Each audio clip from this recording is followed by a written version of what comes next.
Now, if you don't remember Argyle, I will not hold it against you. Genuinely, it requires a lot of memory that is better suited to literally anything else to try to recall one of the biggest flops so far this year, because nobody remembers it. Like, the film lost hundreds of millions of dollars, and it did untold damage to somebody else who's going to play into the latter half of this video's career. The fact that it's coming back, and anybody who was attached to this project, and given the fact that it was one of the most blatant bait and switches anybody had seen, given the fact that it was marketed as this Henry Cavill, Dua Lipa, John Cena spy thriller, only for that to be about 7 minutes of the runtime, and then it just ended up being fat Bryce Dallas Howard and Sam Rockwell, which it's like, okay, Sam Rockwell, that's not bad. And Matthew Vaughn, he's a hell of a good director. It could be fun, but yeah, when it all centered around some fanfiction artist and her cat, it's like, oh, you lied to us.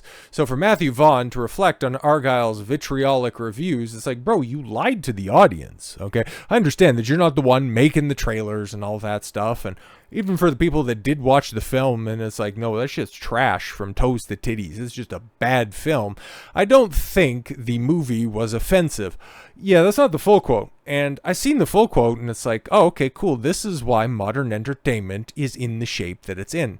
When Argyle landed with a thud at the start of 2024, it was met, by and large, with a slew of negative reviews. Matthew Vaughn's spy romp, in which Bryce Dallas Howard's espionage author, Ellie Conway, which, unless you're familiar with the source material, the way, again, that this was marketed was Henry Cavill, John Cena, Dua Lipa, sexy dance at the beginning, only to be replaced by that? Like, a little bit of a departure, right? Okay. And finds herself caught up in a real spy story, saw the Kingsman filmmaker engage with a different tone of action-adventure story that he'd previously explored.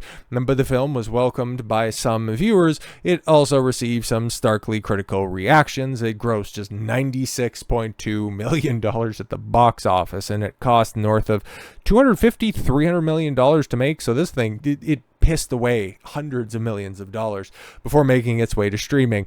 It was not exactly what Vaughn had hoped for, having imagined Argyle as the starting point for all kinds of adventures to come. Yeah, because it set up a tie-in with eventually going back to Henry Cavill's agent Argyle, working his way into the Kingsman franchise. Is like, what are we doing here? Okay. In a major new Empire interview, Vaughn got candid on the reaction to Argyle. It's disappointing to garner such a critical reception. Yeah, he admits, explaining why he wasn't prepared for the kickback.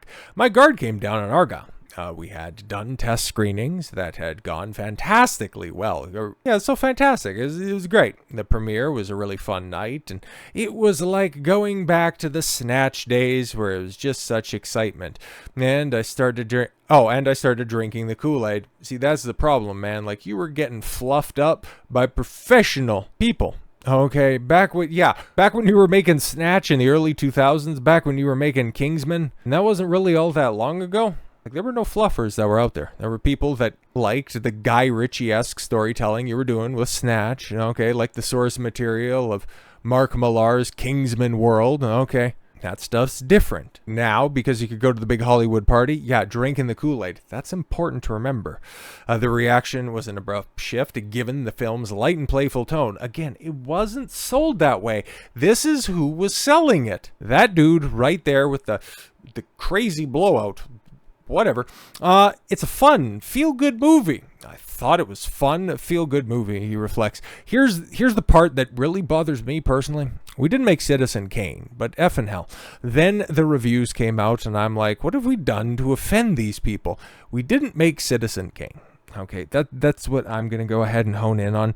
When you have that much money at your disposal, hell, even if somebody gives you a fraction of that money, if you're given $1 million to make a passionate, meaningful story, even just a feel-good movie, aren't you aiming to do the best you possibly can to put your heart and soul into the project? Otherwise, why the hell are you doing it? There's a problem with modern media, man. Okay, a lot of the Disney Plus stuff, a lot of the Disney Plus stuff in general, a lot of the post-facto superhero people that come in and just cash a check. Why does everything feel so homogenous? because nobody has their heart in it. Oh, we didn't make Citizen Kane. Well, shouldn't you be aiming for something that good? Shouldn't you be trying to put your best foot forward? Not saying you have to reinvent the genre, but can't you just do it well? Can't you just earnestly say, yeah, the source material that we had is different than what I'm looking for. It's going to be a different tone. You might be coming in expecting a Matthew Vaughn spy thriller in the tone of Snatch or Kingsman. This is going to be a little bit different,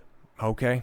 What did you do to offend these people? It was a bait and switch. That was the problem. Maybe you didn't watch any of your marketing. Maybe you just drank the Kool-Aid so much where you believed that everybody had the full perspective that this was going to be Sam Rockwell and Bryce Dallas Howard and not Henry Cavill. Because, okay, the next Matthew Vaughn outing, don't know what he's ultimately going to do, but enough people can go ahead and take a look at your track record and kind of forgive you for this. Make excuses for it, even though you thought that I thought it was pretty good. Well, it wasn't. It really wasn't. And the only people whose opinion on this really matters is the audience.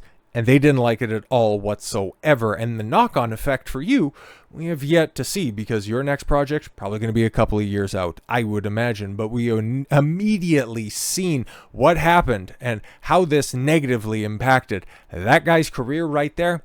Remember the history of ungentlemanly warfare, or the ministry of ungentlemanly warfare? Yeah, it's so forgettable, mostly because it went to the theaters for a couple of weeks. It did absolutely nothing, and then immediately got put on Amazon Prime streaming service. It was a bomb, and it wasn't that good. Long story short, it was perhaps a little bit less offensive than Argyle, but for as many times as people want to give Henry Cavill the benefit of the doubt, these fails, these consecutive fails that he's a part of, many people are just going to say he's good with the parts that he has, or, you know, you can't really blame him because he didn't have that much work to work with, okay? Everybody will point to him as being Superman. It's like, yeah, I know that he was saddled with that hack, Zack Snyder, but he did the best that he could with the script that he was given. But at some point in time, you're going to have to take responsibility for those failings, and it kind of looks like, well, that might be happening with the Warhammer 40K show. Yeah, Henry Cavill's Warhammer 40K show at Amazon might be shelved. And as a longtime Henry Cavill supporter, because I think that he's a genuinely good dude, he's a genuinely talented actor, it's just, you kind of have to take a look at the resume and realize that, holy shit, this guy's been he's been attached to more bombs than Al-Qaeda. The Witcher series, Zack Snyder's DCEU, Argyle, For Every Man from U.N.C.L.E. and Mission Impossible Fallout, got like 6 duds. I'm gonna face the facts, bro. Maybe Henry Cavill's not the movie star that people thought that he could be. New rumor claims that Amazon MGM Studios and Game Workshop's Warhammer 40K live action project from Henry Cavill might be shelved. And to be honest, for as much as we think, okay, this could have been good, he's gonna be at it from the ground level, we're still gonna have Amazon's grubby hands over the top of it. And you've seen what they've done with the Wheel of Time.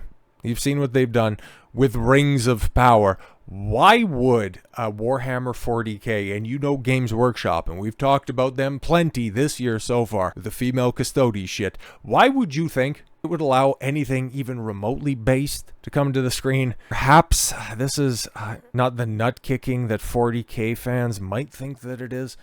A new rumor comes from a YouTuber, Arch, okay, somebody who's kind of got the inside track on this. He explains, right now, the agreement in principle between Games Workshop and Amazon appears to be in effect.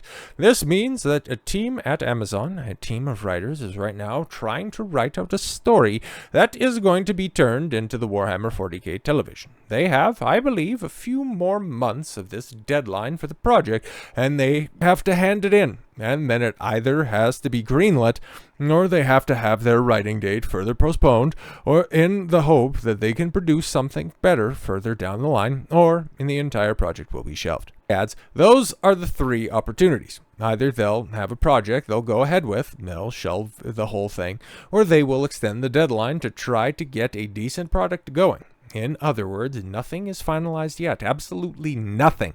There isn't even any money for the project allocated, as far as my insider can tell on Amazon's behalf. That's interesting, because Amazon was the one to make this big spectacle out of it. Yeah, we got this 40K series that's on the way, or 40K something, and it's going to be helmed by Henry Cavill. It's like, okay, They haven't ponied up any of the money for it. And we know they like to throw money around. Just take a look at that Fallout show. Anybody still talking about how good that is? Oh yeah, exactly. Gone like a fart in the wind. No writing staff has been truly hired. No money has been truly allocated. No plans have ever been truly made. That's interesting. Games Workshop shared in a blog post in the middle of December 2023 that the company had come to terms with Prime Video and Amazon MGM Studios to have an adaptation of 40K brought to both the big and small screens. So yeah, this used to be the way. If we're going to go ahead and talk about old school Hollywood and the way that they used to do stuff, this used to be the pilot idea, right? Like you'd have a company, you'd have a team work on something, produce something for distribution, try to shop it around to different places, and if it was good enough, it would get picked up and it would get broadcast, and if it did good enough numbers, they'd commission it for a full season. So is Amazon going to be doing that moving forward, given the fact of how big of a how catastrophic of a failure Rings of Power is? Like, there's no other way to spin it. With season 2 coming out at the end of this summer, at the end of August, and nobody cares at all whatsoever. Hell, I did a video on Tom Bombadil, and I understand it's like, yeah, that's about the biggest story that you can get out of Rings of Power, and it is an all-time terribly performing video on my channel. I understand it's kind of out of the scope of what I normally talk about, but the viewership on that, the interactivity on it, nobody cares about Rings of Power. Nobody at all. Maybe Gary Nerdrotic, he can wring out a couple of views on the subject, but it's a dead IP. It's a dead show, and it cost Amazon $1 billion. That's a billion with a B. So you think that they might be switching up the way that they're trying to do their Amazon Prime streaming shows? Yeah, it would make sense. Company shared back in December last year, we announced Games Workshop and Amazon Studios signed an agreement in principle together to work to bring the 40K universe to screens big and small. Well, today we have an update, and one we've been longing to hear. We've now signed the full agreement, and the next stage can begin, and they haven't done anything over the subsequent 6 months.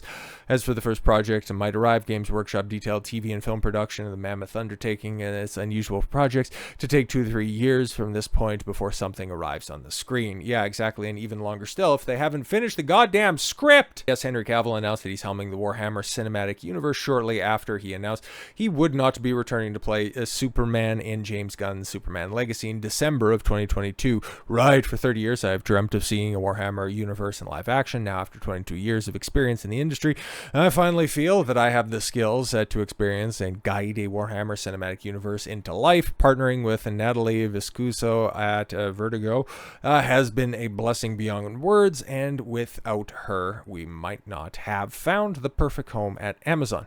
Oh, we have found the perfect home at Amazon. Well, how 2 years can change a lot of things. And having a home like Amazon will give us the freedom and the true massive scope of Warhammer.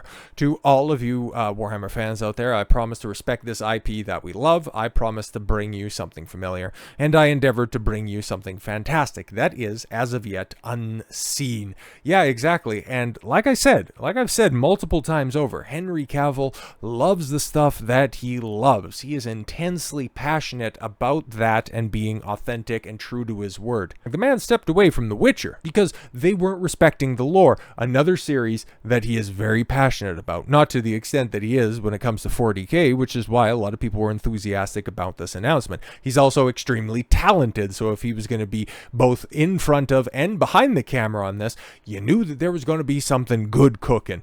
But then there's a lot of talented people that don't draw eyeballs. A lot of talented people have been given opportunities and seen them go by the wayside. Is this another one of those situations where we're seeing one of these unique talents squandered by Hollywood, squandered by the studio system, now that they're having to reassess the way that they're doing everything, tightening budgets, cutting superfluous shows?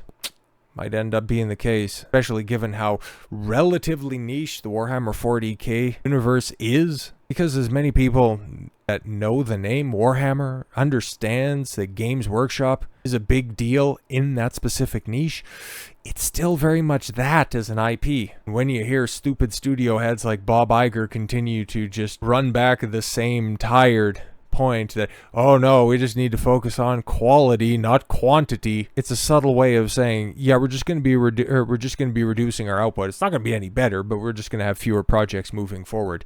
Is this what we're seeing? And this just happens to be one of the high-profile axings that's happening in the background, because yeah, for as many things that get announced, even fewer end up coming to fruition. I hope not, because having a good sci-fi fantasy series by somebody who is passionate about the project, somebody who is talented, that would definitely be a departure from the current Hollywood system. But would it also surprise me if this never sees the light of day? Absolutely not. We will likely, okay, and I don't say this enthusiastically, we will likely see the full run of Rings of Power before we see Henry Cavill as the God Emperor. And by God, sometimes we're in the right timeline, and other times, oh boy, we are in the darkest of timelines.